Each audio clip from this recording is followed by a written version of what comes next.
It was Father's Day weekend. I remember the air was thick with warmth and the hum of insects, that kind of sticky summer heat that clings to your skin. We took Dennis and his brother out to the Smoky Mountains, just like my father had taken me. Tradition, family, peace. Dennis was 6. He was shy, quiet, but sharp. That morning he smiled more than usual. We hiked to Spence Field, where we met up with my cousins and their boys. The kids started playing, running circles in the trees. At one point, they decided to sneak up on us. Said they were going to jump out and scare the adults. Dennis ran into the brush, maybe 30 yards away. That was the last time I saw him. Seconds passed, then minutes. The other boys jumped out laughing, but Dennis never did. I called his name over and over. Nothing. I ran down the Appalachian Trail for nearly 2 miles, screaming so loud my throat bled. But the forest answered only with silence. They organized a massive search. Bloodhounds, helicopters, hundreds of volunteers. Nothing. The dogs caught a trace of his scent. Then it vanished by a stream, like he walked into another world. A few days later, another family said they'd heard a scream near the same time, a blood-curdling one. They saw a strange man, unkempt, slipping through the woods, carrying something over his shoulder. But no suspect was ever found. No body, no clothing, not even a footprint. I've spent every day since wondering what took my son. A bear, a man, or something worse, something that doesn't leave a trace. Some nights I lie awake, still hearing the forest in my mind. And I swear even now I can hear Dennis calling. But when I reach out, there's nothing. Just the trees.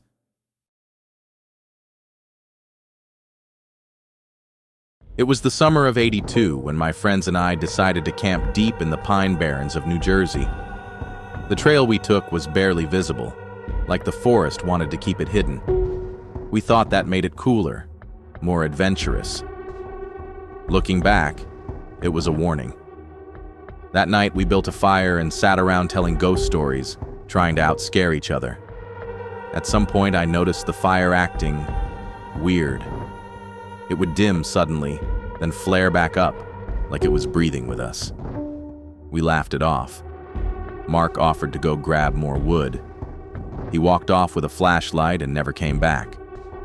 We called for him, searched the woods with our own flashlights, but it was like he vanished into thin air. Eventually, we gave up and sat in silence. That's when we started hearing them. Whispers. Not from one direction, but all around us. They weren't in English. They weren't even human. The voices layered over each other, whispering the same phrase again and again in some broken, ancient rhythm. We locked ourselves in the tent, frozen, listening as something circled us slowly. I swear the darkness outside felt alive. At dawn, we ran. Found the nearest ranger station. Told them everything. They searched the area. No sign of Mark. Just one of his shoes, placed perfectly in the middle of the trail with no footprints around it. Years have passed, but I still hear those whispers in my dreams.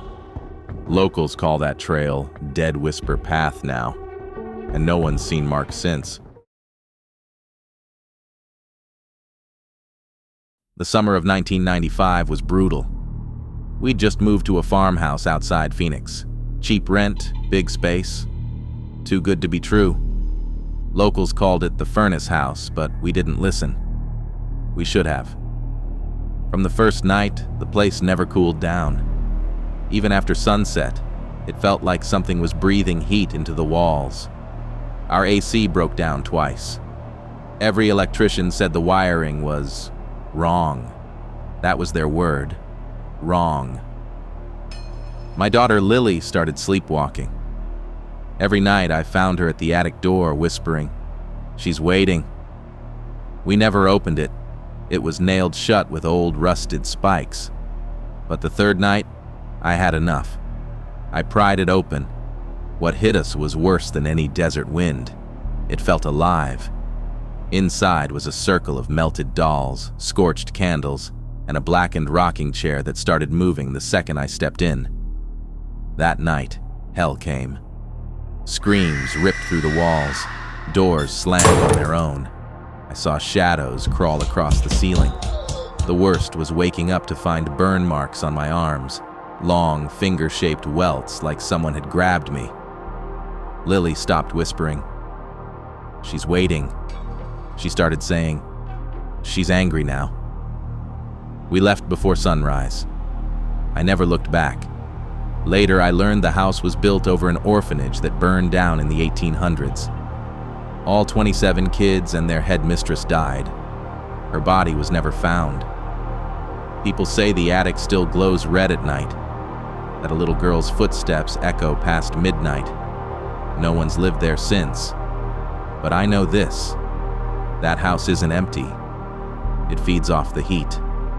And whatever I let out of that attic, it's still there, waiting for someone else to open the door.